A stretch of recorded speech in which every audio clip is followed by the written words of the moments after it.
going? Let's win. Really? Alright, Americana from side control. Always making sure that we're trapping the far arm and we exert head control somehow.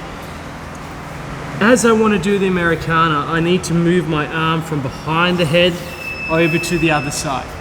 And you're going to see this very soon, if I just control his neck, he can still move his head a fair bit, which is not what I want. So it's going to be very beneficial to slide the elbow up along the head and then clamp. And this is going to help me submit this arm as well. So from here, as I'm starting to trap this, there's many different ways in which I can get the arm to the ground. We're not going to worry about that for now. But what I need to remember is that the Americana is first and foremost an elbow submission before it becomes a shoulder submission. And one of the reasons why we tend to sort of bring the arm down in this direction is to close up the space inside the elbow so the person can't move.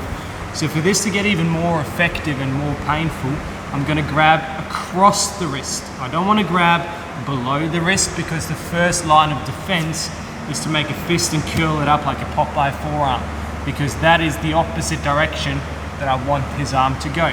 So I'm going to grab across his wrist. And the reason why I want to pin his head high, not down by the neck, is because here I can't really do much with this arm. I've kind of blocked myself.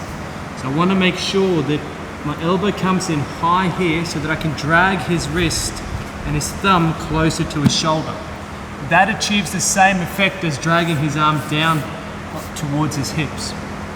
Once I'm here and I lock it up, now my wrist that's holding is going to go in this direction and my other wrist is going to go in this direction. I want you to imagine now painting the floor with the back of his hand as we do the submission. So I'm going to be here, I'm going to roll. From here I'm going to put a lot of pressure on his wrist and then I'm going to start going down, sliding downwards.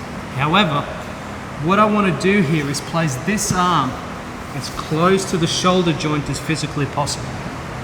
That there is going to manipulate exactly where the upper arm and the shoulder blade attach together, and then it's going to put a lot of torque on the shoulder, the muscles in the front of the shoulder here. So I'm here and here.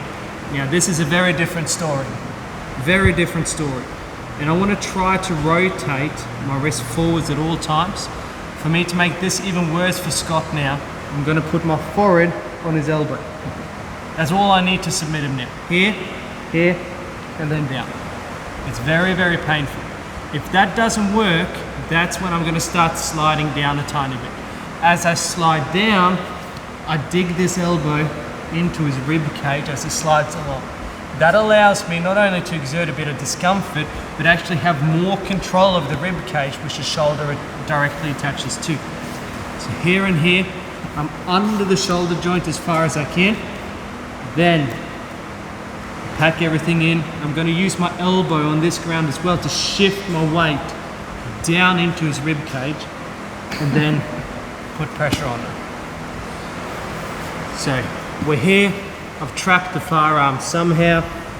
I sneak my other arm out, place it on the ground to get ready. Even here now, if I've got this kind of trap and it reaches in front of my head, I've got it trapped already. From here I could do a single arm if I wanted to. If I do a single arm, everything is the same here. I can even switch hands and lock it in, just we're exactly where we were earlier. Or I just have it here, reinforce it, and then I'll put pressure down again. So you can do it that way as well. But again here, I want to control the wrist, bring the thumb towards the shoulder to close up that elbow. Make sure that this arm here is not just under here, because here he has a lot of mobility and flexibility. I want to be under the shoulder blade here. Now it's a very different story. I start putting pressure on the wrist to paint the ground with the back of his hand, and then I just simply put pressure with my forehead on his elbow.